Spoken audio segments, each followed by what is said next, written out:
Hello, guys. And I think it's a great tradition of mine to spend this special period of New Year and Christmas holidays with the people I respect, love, and I'm very grateful that we have them in Ukraine. And today, Andrii, Operator Starskyi, is with me for a brief New Year interview. Hi, Andrii. Hello, hello. Is Christmas and New Year your favorite period of the year? It sucks because usually on Christmas and New Year, it's like a tradition or by biology. I have no idea, but I'm getting sick all the time.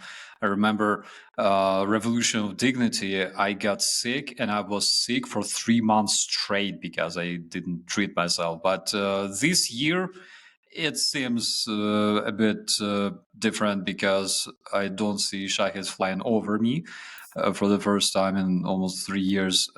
So generally, I think it's kind of okay. But I really, really hope that this new year will bring something better, some new perspectives for our guys and for all of our subscribers, supporters, followers, and friends watching us right now. Right. It's not a bad decision to hibernate. Through this period. I often invite people to Ukraine, but after we win, of course. But I realize that winter, this dark, long days, is not always the best option. And sometimes I get this question: why do we always have revolutions in bad weather? Look, Orange Revolution, the Revolution of Dignity, the start of the full-scale war. It's always like the worst of weather possible, making it harder for people. I think it's because generally people have two options. Here in Germany, for example, there's a statistics that say that uh, the suicide rate grows up dramatically in winter time on Christmas holiday, especially because people they feel alone, plus the weather and it's dark outside. Currently it's raining, and that's like what's the people's preference. Like either you just stay depressed or you try to warm yourself up, which we did on the Revolution of Dignity. We had this saying that who's not jumping is a Russian, and we were, like jumping in order to get warmer and things like that. So it's about preference, guys. This is very important. I know that a lot of us will feel depressed this winter, especially because there's war in Ukraine, because we're losing our friends. But this is something that we should all remember. There are people who care about us. And if there are no such people for you, you can become one. You can become somebody who motivates others. Let's not be depressed. It's very dangerous. Let's stay connected, stay tuned, and let's keep our little community running. This is great. Um, you know, uh, did you have this tradition at school? Because I had it when people exchanged questionnaires and you had to answer them, like, what's your favorite color? What's your favorite music? These notebooks, they became really like tired, worn out, but it was a sign of like respect or attraction if you received that. Did you have something like that? Yeah, absolutely. We have those anketas, as Yeah, we call them. Anketa. Yeah, it's like the main point of this whole book. It's like a small notebook where you write questions for your Yeah, friends, yeah. and they must write down like favorite movie, favorite color, favorite music, favorite like artist, writer. The whole point of this notebook, because it was made by teenagers, right? You're like 10 to 15 max. So the main point of this whole notebook was a single question that put in that list of questions, which is, who is the person you like? That's all. That's literally all. Other questions didn't matter. That one mattered. And like then you go like, oh, I know she likes that dude. Oh my God, I'm gonna tell him. Yeah, we had that stuff as well. We had like make a print of your finger, or something like that, or like stick a picture, that was Yeah. cool. And a pocket for presents where you could put the chewing gum or I don't know, a sticker or something like that. Yeah. I decided to be politically correct. So on the list of our anketa, our questionnaire, we don't have a question, whom do you like? But we have question number 1, and that is, what do you see as the biggest global victory of 2024? The biggest global victory of 2024, to me personally, is the fact that we are still fighting. Russians wanted to finish this war in 3 days. Margarita Semyan, because she's a propagandist, she wanted to finish this war in 2 days. They failed. It's a tragedy that the war continues for 1,030 days already, but it's a big indication for us that we are still alive, that we still keep fighting, keep supporting Ukrainian defenders, and it will take quite a while to finish this war. Putin is not prepared. He doesn't want to negotiate, to freeze the war and stuff like that. So it will take quite a while, but in the end, guys, we will win. And there are so many reasons for us not to lose, because Putin is alone. He's fighting against the whole civilized world that understands that Russian threat. Russia's main allies are North Korea and Iran. Ukraine's main allies are like basically a whole Western civilization, and not only Western civilization, South Korea, countries in Asia, Australia, New Zealand. That is the war of attrition, and Ukraine is going to win this war no matter what, even though Russians have tactical success every day, but this tactical success is absolutely miserable comparing to what they had in 2022. Again, that's a fact. So there is absolutely no way for a country with GDP smaller than Italy to win against the whole civilized world. That is nonsense. But that is something that Russians want us to believe, that Russia is mighty and powerful, and no country can win the war against Russia. It's not true. It was proved many, many times in history. Afghanistan, and in Afghanistan, Russians fought using Ukrainians as well, because Ukraine was part of the Soviet Union. Currently, Russians are alone. They can hire mercenaries, but again, there were so many mercenaries from like Nepal, Colombia, Venezuela, African countries, Middle Eastern countries. We don't see them anymore on the FPV footage because they finished. They don't have those mercenaries anymore. So we just have to be dedicated to our cause, our mission, which is supporting Ukraine and winning this war in order to stop that terror Russian threat. Exactly. So beautifully said. And yeah, no more, not that many North Koreans. They don't somehow spend a lot of time on the front lines. But still, with all that context, what was the most significant challenge or failure in the last year? Uh, I can answer this from standpoint of a former military. When the war, the full-scale invasion began, and we started losing not only our comrades but also civilian people to Russian bombs, to Russian missiles, Shaheds. That is something that as a military, I personally cannot cope with, because we have to protect civilians. This is our job. This is our mission.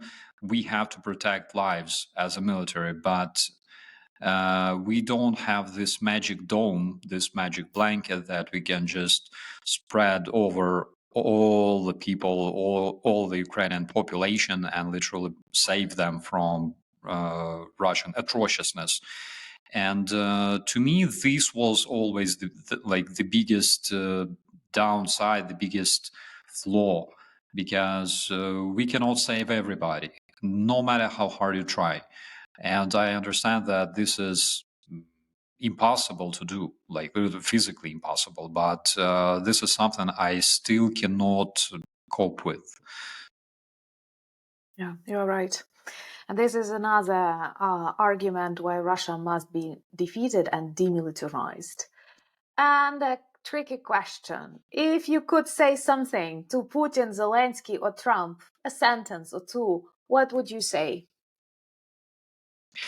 I was asked this question by Sanctioned Divan the other day. What would I say to Putin? Like literally, you don't talk to such people. Literally, I wanted you to say, what would you do? Okay. yeah, it's like if you are locked in the same room with like Stalin, Hitler, and Putin, and you only have a handgun with 2 rounds, what do? You shoot Putin twice. So, like, it's a funny joke. Come on, laugh. I did. Yeah, but I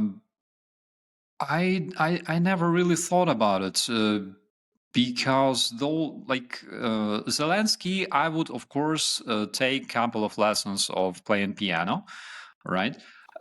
Because he can do that extremely well. Have you And practiced? uh, um, well, how to answer this? The way Zelensky plays piano, right? This is exactly the way he now plays all the Russian Federation. This is the way Ukrainians are playing the whole Russian Empire, which is a fact. As for Trump, I don't know. I'd probably ask. Does he keep any secret documents in his bathroom? I'm specifically interested about Area 51, because I want to Uh-huh. know if it's true or not. I don't believe that we can meet the aliens, but I believe that the truth is out there. Okay. And as for Putin, I don't really know what to ask him. I really forgot Russian language. So, and whatever I remember, I don't really feel like speaking. Yeah, and that's great. I have always spoken very slow Russian, which is also good because we are a little bit more far away from this heavy Russification years. And the next question is a little bit more personal. What are your personal goals for the upcoming year? My personal goal is to install freaking internet in this apartment because I moved. Uh-huh. So I would really, really like to install internet. High-speed internet in Germany is a tough task to find because, in Ukraine, like seriously, in Ukraine, I had 1 gigabit internet for like $20, $12 a month. I think my solution would be like literally dragging cable from Ukraine to here. That would be more effective. But as for my global goals for 2025, I really want to meet more of my friends, more of the people who comment on my channel. I would really like to meet more people from the YouTube community, from the community of creators. That would be really cool. And generally, I would like to attract more attention to Ukraine, I would like to share more of my knowledge about Ukraine with our viewers, because this is amazing country, amazing culture, and people must understand what they are fighting for. Whom do they support for real? What makes Ukraine special? I think there's a lot of things to tell about Ukraine, about our country, about our history. The other day we talked about Holodomor in Ukraine. People were impressed. They didn't know that Russia killed between 7 and 10 millions of Ukrainians back in 32 and 1933. There's a lot of things to tell, you know, because again, I'm blaming absolutely horrible, bad marketing that Ukraine had on an international scale until 2022. And full-scale invasion was not the biggest reason, for good marketing. So it's still bad marketing. We need to talk about this, and we also must share this idea of like it may sound naive, but to me it's very important. It's friendship. It's friendship on an international scale, because here in Germany, I can see that people are extremely liberal. People are extremely friendly and open, no matter who they are: Germans, Arabs, Turkish people, Poles, whatever. Ukraine is absolutely the same. Like, the difference between Ukraine and any given European country is very minimal. It's literally cultural, nothing else. But as people, as citizens, as internet users, we are absolutely the same. We share same memes. We laugh, to the same jokes. We are absolutely the same. We're absolutely similar, and I want this similarity to be, not limited to a country. I want this to become a trend. I want us to be talking about the same things that make us happier. That's why I talk about food on my channel all the time, if you know what I mean.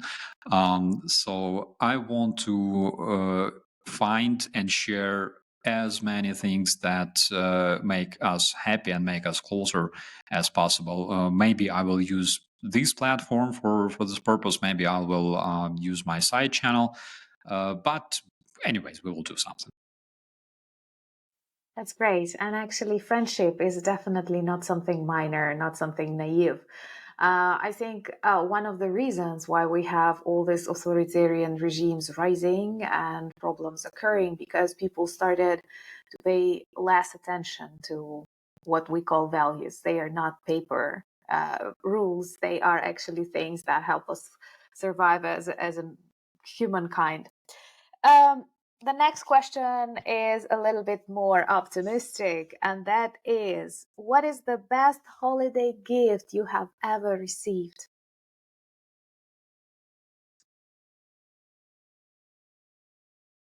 Like on Christmas? Okay, Christmas, New Year, St. Nicholas Day. My God, it's a tough question, because generally I don't really like receiving gifts. I like making gifts. And because my financial capabilities are a bit limited, I don't do that often, but I'm doing my best. But generally, like back in the days when I was in Ukraine, I preferred to make gifts for like other people. It's as easy as making like a photo shoot for somebody, because everybody likes cool pictures that you can then send to like girls or guys, whatever, or like Santa girl. your family members, so back in the days, I used to take my camera anywhere and literally make pictures of people and like, dude, you look nice. You want this photo? He's like, yeah, this is, by the way, how you make friends as a press officer. Holidays, oh my God, this is such a tough question. Again, as a military, I didn't celebrate much because you don't really have time for your personal life as a military. So it's a really tough question. I don't know how to answer it. Not like I'm trying to look miserable, but I pretty much do. Next question, please. No, your best present is still in the future. What global event in 2024 inspired you the most?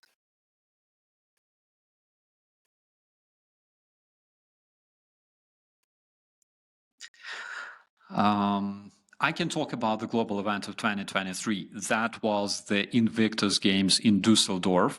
My Freund, oh my God, my best buddy, Vova Tovkis, Ich spreche Deutsch ein bisschen. my friend from, yeah, from my brigade. He was wounded in 2019, and he went to the games in Düsseldorf. It was 2023.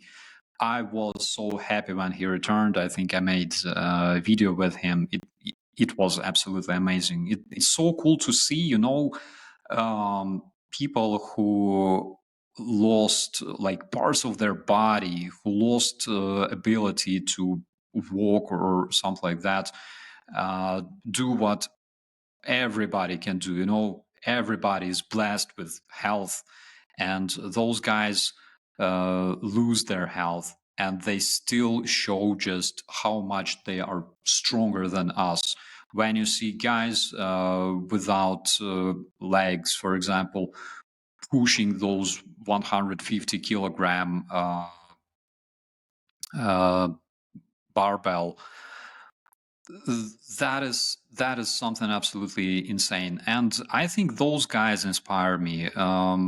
Also, the biggest source of my inspiration personally is our friends, our viewers, because every single time when you make a video and in commentaries you see supportive comments from them like, guys, Slava Ukraini, we will win, Russian terrorists will be defeated, or literally, it's so cool to see you here. Guys, this is the biggest motivation. I really don't need a lot of like global events to be inspired, because I'm always motivated by our amazing community. Those guys are absolutely fantastic. Yeah, that is a global community. And these are friends. I never feel these are viewers or subscribers, because we actually learn so much from them. And there are so many great things that they do on a daily basis to defeat Russia, to help us defeat Russia, that I am just like honored. And that's actually, you've started with this depressing period. For me, it's the best psychotherapy. When you feel a little bit down, when the news are not really good, some politicians giving weak comments, and then you go out, you read people's messages, and you realize, no, this world is not lost. Yeah, absolutely, What left? and it's like they are friends. It's not like you talk to an emptiness. It's not like you talk to Yeah, a lifeless camera. You speak to people. People reply, and they are literally friends. We know each other for such a long period of time. Seriously, we learn from them. I became a much better person than I was, because I learned so much about them. I learned about other cultures. And this is something so cool when you can learn about people living in like Brazil. They go, guys, this is cool, but here in Brazil, we do it this way. that You're way. like, oh my God. Yeah. And I always consider my viewers friends. Again, we share the same audience pretty much, and I always consider them friends, because I can talk to them whenever something bothers you, whenever you feel bad. Literally, what do? You go meet your friends, and everything becomes better, because you can share whatever's on your soul, right?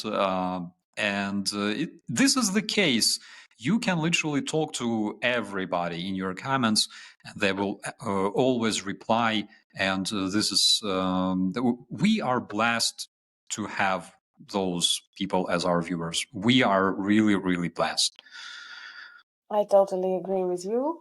And I do hope that sometimes we can also help them back. I would love to have this opportunity when some messages, some examples can actually protect them from going through a similar experience that we do right now. Um, and the next question is closely connected to that. What lessons from 2024 do you think we should carry to the 2025 and so on? I would say this: it's always the darkest before the dawn. Fresh example: the elections in the United States, because so many people were depressed because of that. I'm sure there will be a lot of challenges to everybody, to people who voted for one candidate, to people who voted for the other candidate. But the main idea is there's always tomorrow. We always wake up. We can always have coffee and think about the perspectives, and we can always go to bed in the end of the day and relax, and we can always have friends to talk to. We can always have this amazing community that we share. So that was one of the biggest lessons to me, and I hope to other people, that there is always tomorrow. When the revolution of dignity started, it was like, even before the revolution of dignity, when Yanukovych became a president in Ukraine to 2010, right? It was like, that's it, life stopped. We will become Russia tomorrow, okay? Didn't happen. Then revolution of dignity, then they proclaim us, the protesters, they proclaim us terrorists. And basically you would receive less years in prison for murder than for participating in the protest. And it was like, oh, that's it, no, there is tomorrow. The last days of the revolution, when we started losing people to sniper fire, it looked very, very bad. It looked nasty, but there was still tomorrow, and tomorrow will always be there for us. We will always wake up the next day, and we always have future. Unlike the terrorist federation, we have future.